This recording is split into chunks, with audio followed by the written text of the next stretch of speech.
আজ হলো আমাদের স্যারের রিসেপশন আর আমাদের সকলের ইনভাইট রয়েছে সেখানে, মানে আমাদের সব স্টুডেন্টদের ইনভাইট রয়েছে সেখানে। স্যারের রিসেপশনে যাওয়ার জন্য আমরা চলে এসেছি একটা গিফটের দোকানে, আর স্যারের জন্য গিফটটা প্যাকিংও করে নিয়েছি।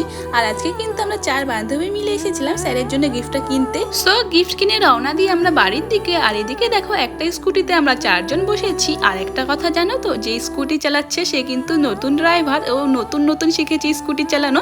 আমরা তো পুরো জীবনটাকে হাতে নিয়ে ওর স্কুটি করে বাড়ি ফিরি, এতটা ভয় লাগছিল আমাদের। তো দেখো বাড়ি এসে আমি রেডি হয়ে নিয়েছি বিয়েতে যাওয়ার জন্য। আর আমার এই লুকটা তোমাদের কেমন লাগলো অবশ্যই কমেন্ট করে বলো। তো দেখো এখন আমরা বেরিয়ে পড়েছি বিয়েতে যাওয়ার জন্য। আর আমাদের বাড়ি থেকে বেশি একটা দূর ছিল না দেখে আমরা হেঁটে হেঁটেই যাচ্ছি। তো দেখো তোমাদের সাথে গল্প করতে করতে পৌঁছে গেছি আমরা বিয়ে বাড়িতে। আর এখানে এসে সবার প্রথমে দেখা হয়ে গেল লক্ষ্মীর সাথে কিছু কথাবার্তা বলে আমরা সোজা চলে যাই স্যারের কাছে গিফটটা দিয়ে স্যারের সাথে কথা বলে নিই।